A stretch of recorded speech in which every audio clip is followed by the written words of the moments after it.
Les papiers du divorce tremblaient dans ma main tandis que je regardais le visage de mon mari. Non pas de chagrin ou de regret, mais à cause de l'effort que je faisais pour ne pas sourire.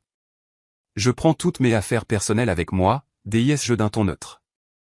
Sa maîtresse soupira, admirant ma maison de designer, ignorant ce que le lendemain apporterait. Avant de continuer, n'oubliez pas de vous abonner et dites-nous d'où vous nous regardez dans les commentaires, on lit chacun de vos messages. Les papiers du divorce tremblaient dans ma main tandis que je regardais le visage de mon mari, non pas de chagrin ou de regret, mais à cause de l'effort que je faisais pour ne pas sourire. Alors, tu vas vraiment partir comme ça, demanda James, les sourcils haussés dans une fausse inquiétude, tandis que ses doigts s'entrelaçaient avec ceux de Rachel, sa maîtresse. Elle était assise à côté de lui sur mon canapé de designer, celui pour lequel j'avais économisé pendant 6 mois. Je prends toutes mes affaires personnelles avec moi, dis-je d'un ton neutre en posant les papiers sur la table basse entre nous, juste pour que ce soit clair. Les yeux de Rachel balayaient notre salon, s'attardant sur les luminaires sur mesure, les meubles savamment agencés, les pièces de décoration choisies une à une qui avaient transformé cette maison démodée en une page de magazine. Cet endroit est parfait, soupira-t-elle en passant la main sur la coudoir en velours. C'est exactement ce que j'ai toujours voulu. Tes vieilles fringues et tout le reste, prends-les. Honnêtement, ça me rappelle juste les moments misérables qu'on a passés ensemble. J'ai hoché la tête lentement, sans prendre la peine de corriger sa supposition. Les déménageurs seront là demain. Souviens-toi juste que tu as accepté qu'il n'y ait pas de partage des biens. Je m'appelle Lorraine. J'ai 29 ans et je suis architecte d'intérieur. Voici l'histoire de la façon dont j'ai vidé bien plus qu'une simple maison. Il y a 3 ans, j'ai épousé James, croyant que nous étions partenaires dans tous les sens du terme. Il avait 34 ans, travaillait dans la gestion de chantiers de construction, et avait hérité de la maison de ses grands-parents peu de temps avant notre rencontre. La maison était structurellement saine, mais n'avait pas été rénovée depuis les années 1980. Que des murs beiges et du stratifié usé. James l'avait meublé avec des articles de récupération d'amis et des basiques de magasins discount. Quand nous nous sommes mariés, j'y ai vu un potentiel. Avec mon expertise en design et mes économies, j'ai transformé cette propriété démodée en quelque chose de spécial. Chaque pièce était soigneusement sélectionnée. Des meubles modernes du milieu du siècle qui complétaient l'ossature de la maison, un éclairage spectaculaire qui attirait le regard vers le haut, des habillages de fenêtres sur mesure qui encadraient parfaitement la vue. Je documentais chaque achat, en partie par habitude professionnelle, et en partie parce que j'avais appris très tôt dans notre mariage que James était négligent avec l'argent. Cette négligence s'étendait à notre relation. Les petites choses s'accumulaient. La vaisselle laissée dans l'évier malgré notre accord de partager les tâches. Des plaintes sur les repas que j'avais préparés après des journées de travail de 10 heures. Des commentaires dédaigneux sur mon obsession pour l'apparence des choses. Mais je continuais d'essayer, persuadé que le mariage exigeait des compromis. Ce sur quoi je ne pouvais pas faire de compromis, c'était la découverte de ces textos à Rachel il y a 6 mois. Elle avait 25 ans, une intérimaire de son bureau dont le fil Instagram était rempli de photos de décoration d'intérieur de rêve qu'elle ne pouvait pas se permettre. Leur message montrait clairement ce qui l'avait attiré chez mon mari. L'accès à la magnifique maison qu'elle supposait qu'il avait créée. James a un goût tellement incroyable, avait-elle écrit à une amie. Sa femme ne fait que travailler et n'apprécie pas ce qu'il a bâti. J'ai sauvegardé des captures d'écran de tout, les messages, les dîners au restaurant, les reçus d'hôtel. Non pas pour la confrontation, mais pour la confirmation. Je devais être certaine avant de passer à l'action. Quand j'ai finalement contacté Rachel directement, suggérant que nous nous rencontrions tous les 3 pour discuter de la situation, elle semblait plus excitée que honteuse. Elle est arrivée chez nous portant une robe qui coûtait plus que son salaire hebdomadaire, clairement achetée pour l'occasion. « Je veux juste que tu saches, dit-elle immédiatement en se penchant en avant avec une sympathie feinte, je n'ai jamais voulu te faire de mal, mais quand 2 personnes ont une connexion comme celle de James et moi. Finissons les jeux interrompus en faisant glisser les papiers du divorce sur la table. James et moi nous sommes mis d'accord avant le mariage. Pas de partage des biens en cas de divorce. Les yeux de Rachel s'illuminèrent. Elle serra la main de James. Tu vois, je t'avais dit qu'elle serait raisonnable. James hocha la tête, le soulagement évident dans la détente de ses épaules. Karen, je veux dire Lorraine, a toujours été pragmatique. C'est l'une de ses meilleures qualités. Ce lapsus ne m'a pas surprise. Cela faisait des mois qu'il m'appelait par le mauvais nom. Laisse-moi te faire visiter, dit soudain Rachel en se levant. J'ai tellement d'idées pour cet endroit. Je l'ai regardé en silence traverser les pièces que j'avais si soigneusement agencées, laissant traîner ses doigts sur les surfaces, remplaçant mentalement ma présence. Ces luminaires sont incroyables. Et cette table de salle à manger, elle est faite sur mesure? Oui, dis-je. Tout ici a été spécifiquement choisi pour compléter l'espace. Parfait, souffla-t-elle.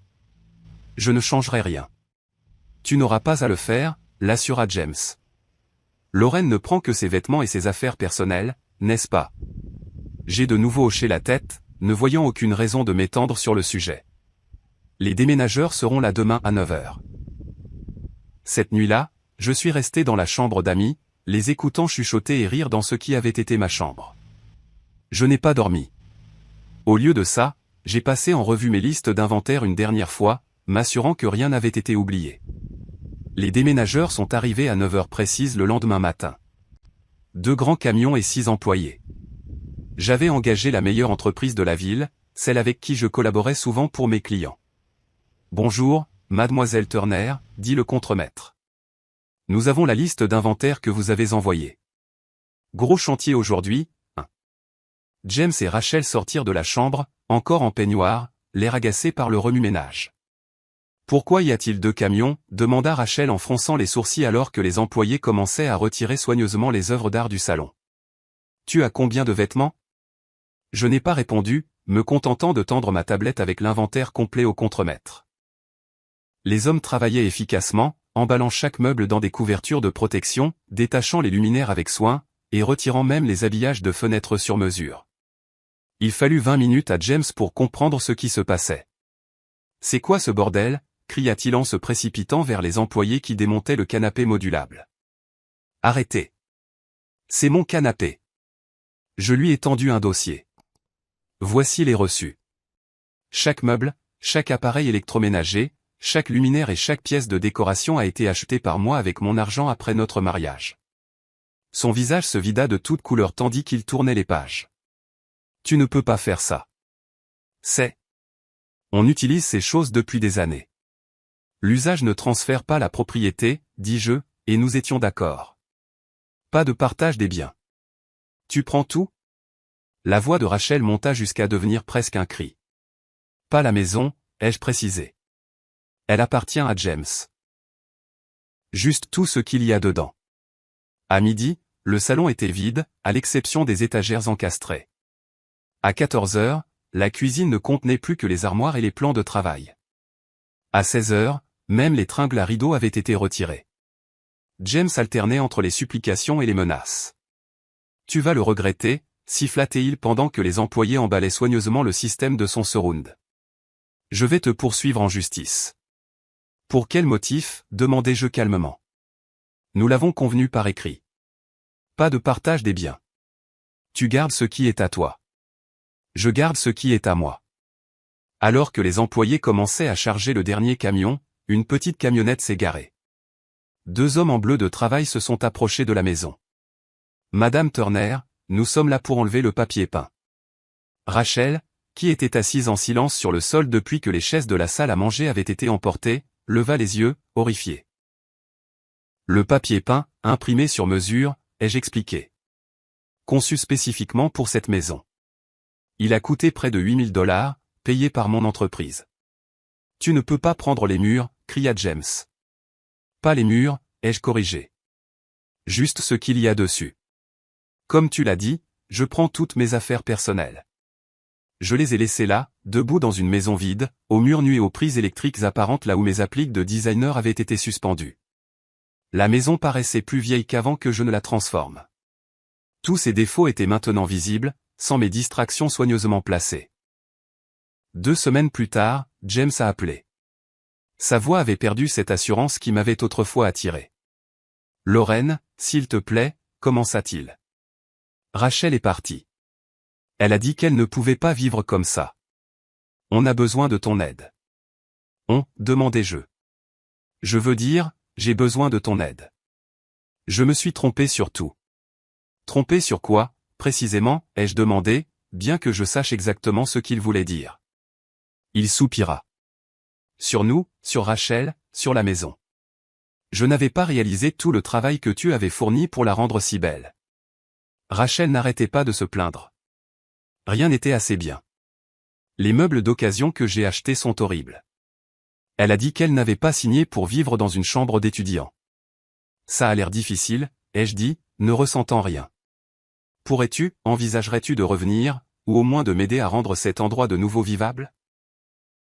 J'ai pensé aux meubles, désormais installés dans mon nouvel appartement. J'en avais déjà vendu la plupart. Trop de souvenirs. Les bénéfices avaient financé une rénovation complète de mon nouvel espace, avec des pièces qui reflétaient mieux qui j'étais devenu. Je crains que ce ne soit pas possible, dis-je. Mais je te souhaite bonne chance pour ta décoration. J'ai raccroché avant qu'il ne puisse répondre, puis j'ai bloqué son numéro.